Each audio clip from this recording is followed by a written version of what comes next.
Everyone, अस्सलाम वालेकुम जी, नमस्ते, सत श्री अकाल, welcome back to another video. कैसे हैं आप लोग? आज हम जो वीडियो पे रिएक्शन देने जा रहे हैं वो वीडियो होने वाला है हीरो होंडा और Hero basically dark truth of Hero Honda split. So आज का वीडियो बहुत ज़्यादा इंटरेस्टिंग होने वाला है बिकॉज हीरो होंडा और हीरो जो है, मतलब कि ये होंडा ब्रांड जो है ये अब काफ़ी इंडिया में बल्कि पूरी दुनिया में बहुत ज़्यादा फेमस है।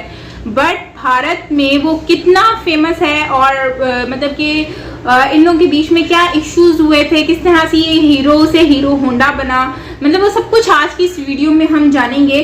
सो बहुत ज़्यादा इंटरेस्टिंग सा वीडियो होने वाला है। बहुत सारे फैक्ट्स जो है वो आप लोग जान सकेंगे इस वीडियो में और स्पेशली मैं भी जानूंगी, जाहिर सी बात है। So let's start the video. Original video का लिंक आपको मिल जाएगा नीचे डिस्क्रिप्शन में, सो आप वहां से देख सकते हैं। और अगर मेरे चैनल पर न्यू है तो सब्सक्राइब करना मत भूलिएगा, बेल आइकन को ऑल नोटिफिकेशन पे प्रेस कर दें ताकि सारे वीडियोस आपको मिलते रहें। So let's start the video. Hero Honda 90s के समय से लेकर आज तक यह नाम हर किसी के जुबान पर छाया रहता है, क्योंकि हीरो और होंडा के कोलैबोरेशन से बनी यह कंपनी दुनिया में सबसे अच्छी टू व्हीलर व्हीकल्स बनाती थी। लेकिन कंपनी प्रॉफिटेबल होने के बाद भी अलग क्यों हुई और कैसे होंडा ने भारत की कंपनी हीरो के पीठ में छुरा घोंपा, आज के इस वीडियो में हम सब कुछ जानने वाले हैं। असल में हीरो एक साइकिल बनाने वाली कंपनी थी जिसकी नींव बृजमोहन लाल मुंजाल ने 1956 में रखी थी और 1975 तक आते आते ये भारत की सबसे बड़ी साइकिल बनाने वाली कंपनी बन गई। इसके बाद उन्होंने अपनी साइकिल्स को बड़े लेवल पर विदेशों में भी बेचना शुरू कर दिया और इस तरह साल 1986 आने तक ये कंपनी सिर्फ इंडिया ही नहीं बल्कि पूरी दुनिया की सबसे बड़ी साइकिल बनाने वाली कंपनीज में शुमार की जाने लगी। लेकिन उसी दौरान उन्होंने देखा कि फॉरेन मार्केट में मोटरसाइकिल बिजनेस भी काफी तेजी से एक्सपेंड कर रहा है, लेकिन इंडिया में तो लोगों के पास सिर्फ स्कूटर और मोपेड का ही ऑप्शन है। इसीलिए वे इस गैप को फिल करने के लिए इंडियन मार्केट में मोटरसाइकिल उतारना चाहते थे।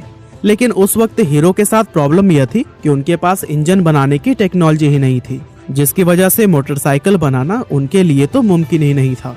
इसीलिए अपने इस प्लान को एक्शन में लाने के लिए उन्होंने किसी विदेशी कंपनी के साथ में कोलैबोरेशन करने के बारे में सोचा।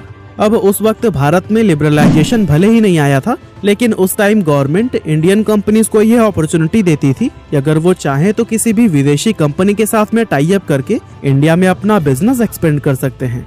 इसीलिए बृजमोहन लाल ने हीरो के थ्रू दुनिया की सबसे बड़ी मोटरसाइकिल बनाने वाली जापानी कंपनी होंडा के पास में अपना प्रपोजल भेजा।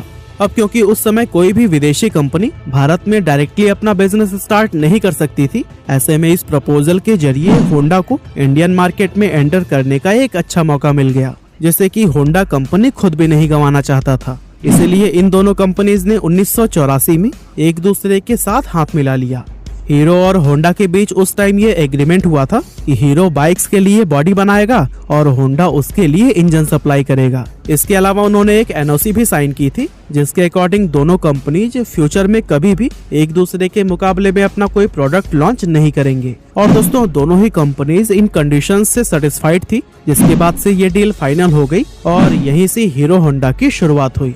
अब कागजी कार्यवाही पूरी करने के बाद से हीरो होंडा का सबसे पहला प्लांट हरियाणा में बनाया गया, जहां से हीरो और होंडा ने मिलकर तुरंत ही बाइक्स की मैन्युफैक्चरिंग करने स्टार्ट कर दी।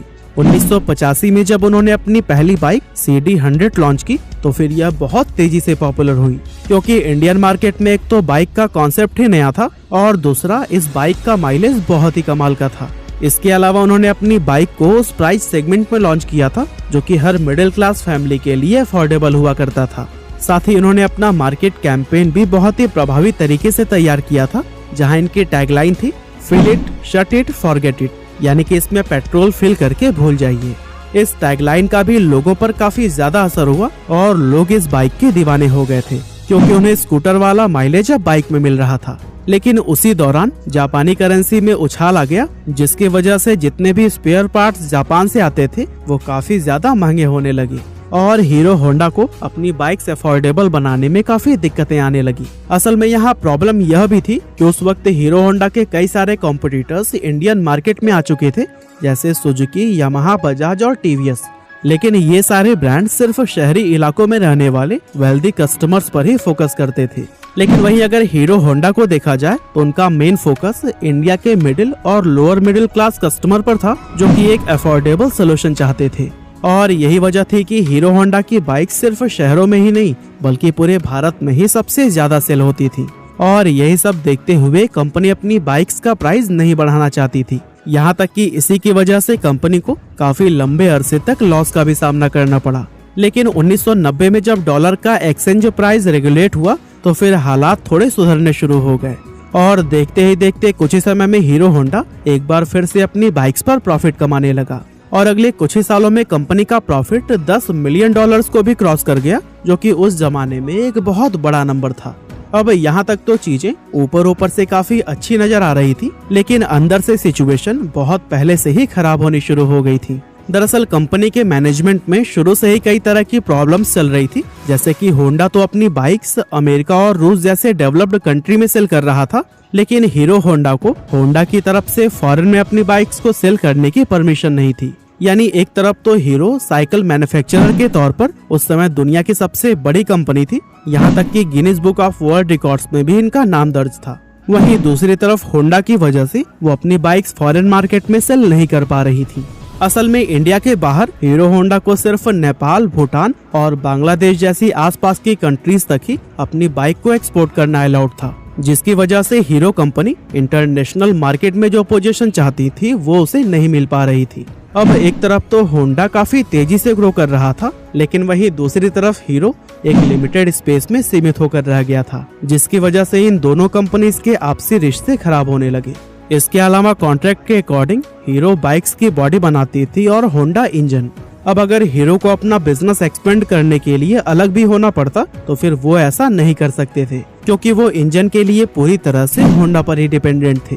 हालांकि अब हीरो को ये समझ आ चुका था कि अगर उसे होंडा से अलग होना है तो फिर खुद इंजन मैन्युफैक्चर करना ही पड़ेगा। इसीलिए उसे हीरो होंडा से अपने हिस्से का जितना भी प्रॉफिट मिलता था वो उसके एक बड़े हिस्से को इंजन बनाने में खर्च करने लगा, जिसकी वजह से होंडा और हीरो के बीच में दरार और भी ज्यादा बड़ी हो गई। अब जैसा कि इन्होंने कोलैबोरेशन के टाइम एनओसी साइन किया था कि ये एक दूसरे के मुकाबले में कभी भी बाइक्स नहीं लॉन्च करेंगे, लेकिन होंडा ने इसके खिलाफ जाकर साल 1999 में इंडिया के अंदर अपनी एक separate company Honda motorcycle and scooter India start कर दी और फिर उसी प्राइस सेगमेंट में ही बाइक्स लॉन्च करना शुरू कर दिया, जिसमें पहले से ही हीरो होंडा की बाइक्स मौजूद थी। इस तरह अगर देखा जाए तो इंडियन मार्केट के अंदर होंडा ने अपनी बाइक्स को हीरो होंडा के मुकाबले में लाकर खड़ा कर दिया था, जिसकी वजह से हीरो होंडा के कस्टमर्स डिवाइड हो गए और इसके कुछ साल बाद होंडा ने एक्टिवा को लॉन्च करके स्कूटर सेगमेंट में भी एंटर कर लिया था। अब अगर देखा जाए तो इस पूरे मामले में होंडा की 5 उंगलियां घी में थी, क्योंकि होंडा की हीरो होंडा से तो अर्निंग हो ही रही थी, साथ ही अपनी सेपरेट बाइक कंपनी से भी उसका अच्छा खासा प्रॉफिट जनरेट हो रहा था। और दोस्तों इन्हीं सभी प्रॉब्लम्स को देखते हुए ही हीरो ने होंडा से अलग होने का फैसला कर लिया और फिर 2010 में जाकर दोनों ही कंपनीज हमेशा के लिए अलग हो गयी। हीरो होंडा में इन दोनों कंपनियों के 26% शेयर थे, जिसके चलते होंडा मोटर्स ने अपने हिस्से के सारे 26% शेयर हीरो कंपनी को ही बेचने का फैसला किया। और दोस्तों हीरो कंपनी के प्रमोटर ब्रजमोहन मुंजाल ने होंडा के ये शेयर्स 1.2 अरब डॉलर्स में खरीदकर अपना खुद का कारोबार हीरो मोटोकॉर्प के नाम से आगे बढ़ाया। अब जब ये दोनों कंपनीज अलग हुई थी तब ज्यादातर लोगों ने ये कहा था कि होंडा के बिना हीरो मार्केट में कभी भी सरवाइव नहीं कर पाएगी, लेकिन अगर आज की बात करें तो इस समय हीरो मोटोकॉर्प को दुनिया की सबसे बड़ी मोटरसाइकिल बनाने वाली कंपनियों में शुमार किया जाता है। बाकी आज की हमारी इस वीडियो में बस इतना ही था। ये वीडियो आपको कैसी लगी हमें कमेंट करके जरूर बताइएगा।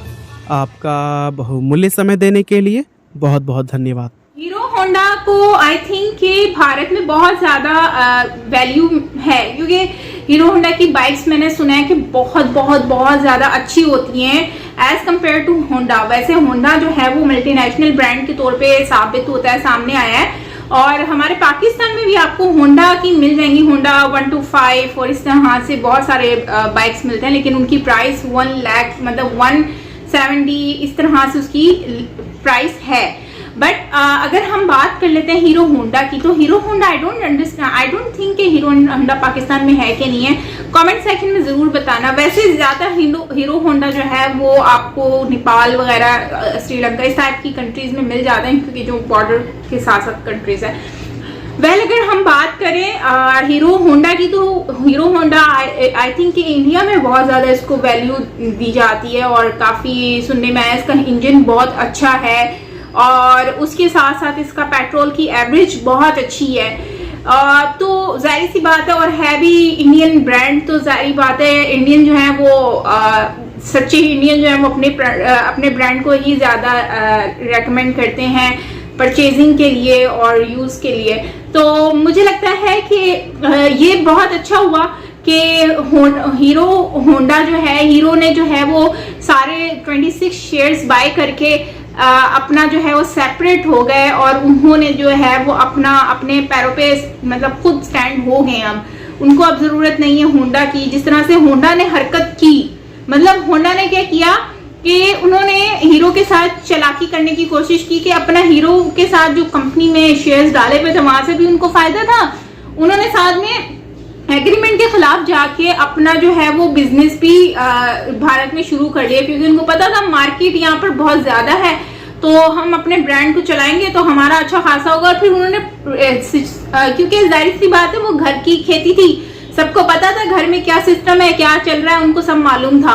तो उन्होंने यही सोचा कि इनको बीट करते हैं और यहाँ पर अपना अलग सेपरेट ब्रांड भी रखेंगे, तो ये होगा कि इसमें तो हमारे शेयर्स हैं तो वो बढ़ जाएंगे। यहाँ पर तो शेयर्स नहीं है, यहाँ पर तो अपना सिस्टम है, तो चलो हमें फायदा हो जाएगा। तो मुझे लगता है कि यहाँ पर हीरो ने बहुत अच्छा किया।